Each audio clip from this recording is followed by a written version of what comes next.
Moi, j'ai travaillé en restauration, puis je suis devenue gérante. Puis je me suis mis à tout gérer, dans le fond, que ce soit de l'embauche, les réparations, les négociations. Puis, tu sais, les gens me disaient toujours que je faisais une bonne job. Puis je me disais toujours, bien, il faudrait que je fasse ça pour moi au lieu de faire ça pour les autres. Puis, avec mon conjoint, on s'est mis à acheter des immeubles à revenus. Fait que lui, vu qu'il avait une business, c'est moi qui gérais tout, tu sais, les visites, les papiers, les prêts. Fait que jasais beaucoup avec la dame qui faisait nos prêts.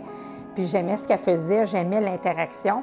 Fait que je me suis dit, moi, je vais devenir courtier hypothécaire. Ça a été ça mon appel. Puis j'ai pris le cours, je me suis inscrite. Puis c'était le même cours que courtier immobilier. Puis après 2 ou 3 semaines, j'ai réalisé que je n'étais pas une fille de chiffres pour passer tout le temps mon temps assis avec des chiffres. J'étais un agent d'immeuble. Parce que dans ce temps-là, on était des agents d'immeuble, on n'était pas des courtiers immobiliers. Fait que j'ai fait 2 semaines, à peu près 3 semaines de cours de courtier. Après ça, j'ai fait tout le reste d'agent d'immeuble. Puis c'était clair dans ma tête que c'était ça que je voulais faire.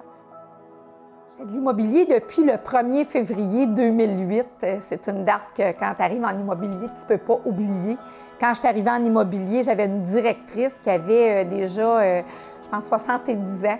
Mais c'était une pionnière en immobilier. Elle est arrivée en immobilier 35 ans avant, dans un milieu d'hommes, en fait. Puis elle s'est mise à performer. Elle était la première femme à acheter une bannière Remax. C'était vraiment quelqu'un qui était wow. 2 ans après, elle m'a suggéré de siéger sur un conseil d'administration en immobilier.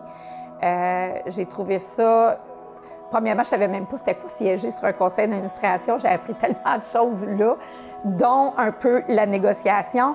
Puis je suis devenue présidente de cette chambre immobilière-là que cette dame-là, Odette Laporte, avait fondée. J'ai l'impression que j'ai participé à ma profession, à améliorer ma profession. Plein de comités qu'on a fait, on est allé parler à notre organisme d'autoréglementation pour leur dire qu'il fallait former les courtiers sur les fosses septiques puis les puits. Parce qu'un courtier de ville, c'est pas comme un courtier de campagne. Ça peut être même dommageable dans une transaction parce que tu peux induire un client en erreur si tu ne connais pas le produit que tu vends. Fait que, c'est ça, ça a été là, vraiment de m'impliquer. J'avais l'impression que les courtiers auraient une meilleure valorisation auprès du public parce qu'on était pas mal dans le fond de la cale, avec les politiciens, les avocats.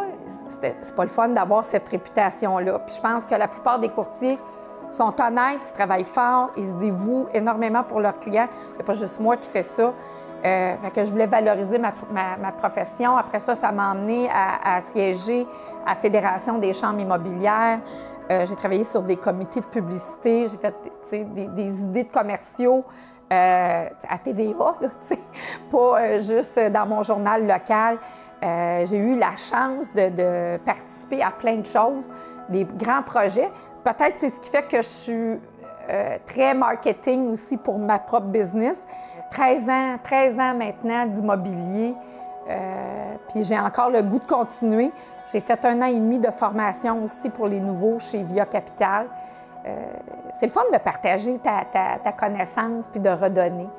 Puis j'espère que je vais faire encore un autre 13 ans puis que je vais être encore capable de redonner autant à mes clients qu'à mes collègues dans ma profession.